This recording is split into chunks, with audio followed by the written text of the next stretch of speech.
आषाढ महिन्यातील अमावस्या आपल्या संस्कृतीत अत्यंत पवित्र आणि महत्त्वाची मानली जाते.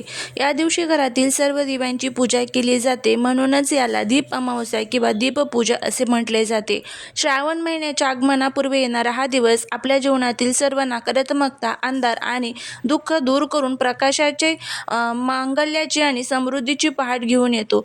आजच्या या विशेष व्हिडिओमध्ये आपण दीप अमावस्येचे संपूर्ण महत्त्व, या दिवशी आईने आपल्या मुलांचे दिव्याने ओवाळावे का, त्यांचे काय फळ मिळते, ओवाळण्याची योग्य वेळ काय आहे, तसेच मुलांच्या अभ्यासात प्रगती, नोकरीत यश आणि सर्व दोषांच्या निवारणासाठी कणकेचे किती दिवे आणि तसेच या संपूर्ण बद्दलला सविस्तर माहिती आपण बघणार आहोत. त्यामुळे हा व्हिडिओ कुठेही स्किप न करता शेवटपर्यंत पहा. जर तुम्ही या चॅनलवरती नवीन असाल तर चॅनलला सबस्क्राईब करा आणि कमेंटमध्ये ओम नमो भगवते वासुदेवाय नमः लिहायला अजिबात विसरू नका, जेणेकरून भगवान विष्णूंची तुमच्या कुटुंबावर, मुलांवर भरभरून अशी कृपा होईल. आषाढ अमावस्या ही केवळ एक तिथी नसून आपल्या घरातील आरोग्य आणि समृद्धीचे रक्षण करणारा सण आहे. आषाढ महिन्यात संपताना निसर्गात पावसाचे आगमन झालेले असते. चारही बाजूंना अंधार आणि ओलसरपणा असतो. अशा वातावरणात रोगराई आणि नकारात्मक ऊर्जा वाढण्याची शक्यता असते. आपल्या ऋषीमुनींनी आणि पूर्वजांनी या दिवशी दिव्यांची पूजा करण्याची परंपरा सुरू केली, कारण दिवा हा अग्नीचे आणि तेजाचे प्रतीक आहे. अग्नीमुळे वातावरणातील सूक्ष्म जीवाणू नष्ट होतात आणि घरातील वातावरण शुद्ध होते. या दिवशी घरातील पितळ, तांबे किंवा समई पणत्या स्वच्छ घासून पुसून त्यांची हळदी कुंकू वाहून, फुले वाहून पूजा केली जाते. दिव्यांच्या ज्योतीमध्ये साक्षात ब्रह्मा, विष्णू आणि महेश यांचा वास असतो. त्यामुळे दीपपूजा केल्याने घरात लक्ष्मीचा कायमचा वास असतो आणि घरातील दारिद्र्य दूर पळून जात असते. त्यामुळे यालाच दीप अमावस्या असे देखील म्हटलं जातं.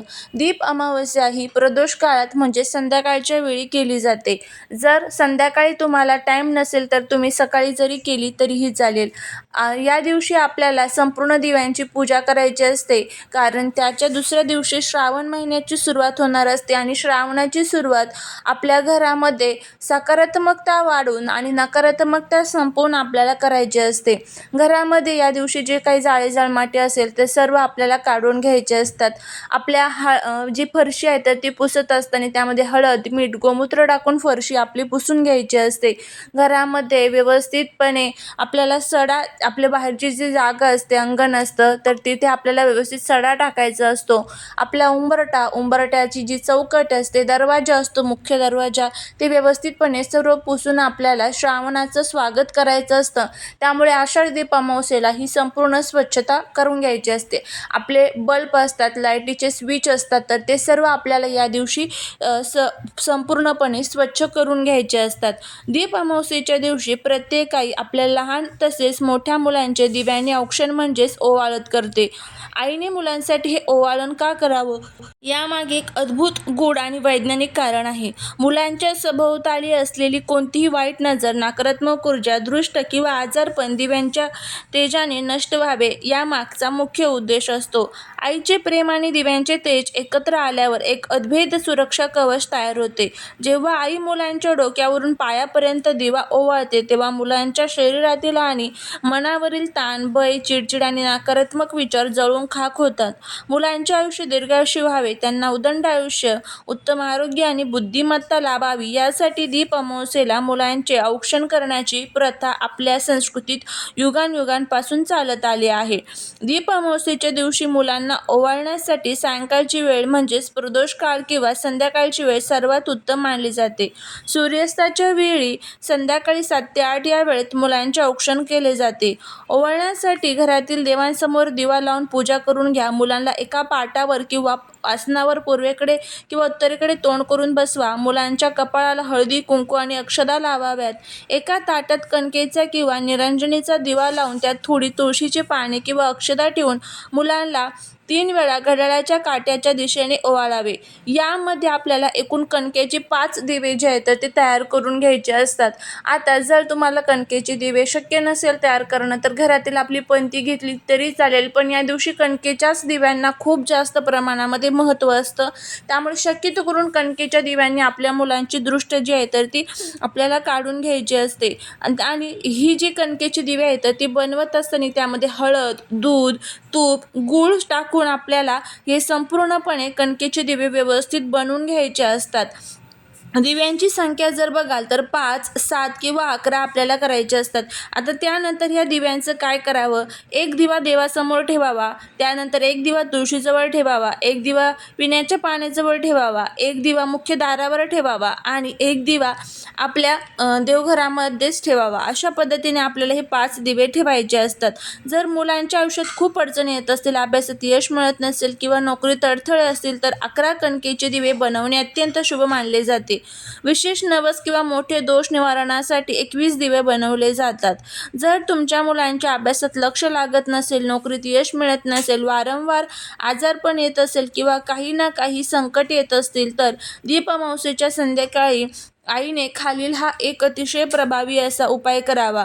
हा उपाय जर तुम्ही केला तर मुलांचे सर्व दोष, विघ्न, संकट, अडचणी संपेल, अभ्यासात प्रगती होईल, नोकरीत यश मिळेल, इच्छापूर्ती होईल. अशा पद्धतीमध्ये आपल्याला हा उपाय करायचा आहे. मुलं खूप कष्ट करतात, मेहनत करतात, पण तरी त्यांना पाहिजे तसं यश मिळत नाही. त्याचबरोबर करिअरमध्ये अडचणी येतात, कामातील रुकावट असते तर ती येते, मुलांना नजर लागलेली असते, त्यामुळे मुलं कुठेतरी हट्टीपणा, चिडचिडपणा करत असतात आणि तो हट्टीपणा, चिडचिड कमी याने होतो. असा हा प्रभावी उपाय आपल्याला या दिवशी करायचा आहे. आता यासाठी तुम्हाला काय करायचं आहे तर बघा, एक प्लेट घ्यायची आहे, त्या प्लेटमध्ये तांदूळ ठेवायचे आहे, एक चौमुखी दिवा तयार करून घ्यायचा आहे. मग तो गव्हाच्या पिठाचा तयार केला तरी चालेल किंवा मग मातीची पंती जी असते तर ती जरी घेतली तरी चालेल. त्यामध्ये 4 वाती टाकायच्या आहेत, पूर्व, पश्चिम, दक्षिण, उत्तर अशा पद्धतीने 4 वाती टाकायच्या. यामध्ये मोहरीचं तेल टाकायचं आहे, एक लवंग टाकायचे आहे आणि एक कापूर टाकायचा आहे. दिवा प्रज्वलित करायचा, दिव्याला हळदी कुंकू अक्षदा वाहून घ्यायच्या आहेत आणि त्यानंतर हा दिवा मुलांपाशी जाऊन मुलांच्या डोक्याकडनं पायाकडे तुम्हाला तो 7 वेळेस उतरवायचा आहे. 7 वेळेस उतरवत असताना माझ्या मुलांच्या जीवनातील जे काही संकट, दुःख, अडचणी आहेत तर ते दूर होऊ देत अशी प्रार्थना करायची आहे. आणि त्यानंतर हा दिवा जे उचलून जो आहे तर तो घराच्या बाहेर ठेवून द्यायचा आहे. कुठेही ठेवू शकता, अगदी घराच्या बाहेर, उंबरठ्याच्या बाहेर ठेवला तरीही चालेल. अशा पद्धतीने आपल्याला हा जो उपाय आहे तर तो करायचा आहे. यामुळे मुलांचे सर्व जे काही दोष आहेत तर ते दूर होतात. मुलांना प्रत्येक कामात यश मिळण्यासाठी मदत होत असते आणि या दिवशी जर आपण हा उपाय केला तर मुलांची नजरसुद्धा निघत असते. यासोबतच अजून एक छोटासा उपाय तुम्ही करू शकता. तर तुम्हाला भात जो असतो तर तो शिजवून घ्यायचा आहे, दही भात तयार करायचा आहे आणि त्यानंतर हा दही भात मुलांवरनं उतरवून तो कावळ्यांना खाण्यासाठी ठेवून द्यायचा आहे. हा जरी उपाय जर तुम्ही केला तरी देखील चालेल. इतका प्रभावी असे दोन्ही उपाय आहे ना, तुम्ही नक्की करून बघा. तुम्हाला याचा खूप चांगला अनुभव जो आहे तर तो नक्की येईल. त्याचबरोबर या दिवशी प्रत्येक आईने आपल्या मुलांना गणपती अथर्वशीर्षमचं जे पठण आहे तर ते त्यांच्याकडनं करून घ्या. जर मुलांना वाचता येत नसेल तर मुलांच्या डोक्यावरती तुम्ही हात ठेवून तुम्ही स्वतः जरी वाचलं तरी देखील चालू शकतं. या सर्व गोष्टी ज्यावेळेस आपण करतो त्यावेळेस त्याचा खूप चांगला फायदा जो आहे तर तो आपल्याला बघायला मिळत असतो. तर नक्की तुम्ही करून बघा, तुम्हाला याचा खूप चांगला फायदा जो आहे तर तो बघायला मिळेल. भेटूया पुढच्या एका छानशा नवीन व्हिडिओत एका नवीन माहितीसोबत. तोपर्यंत सर्वांना श्री स्वामी समर्थ.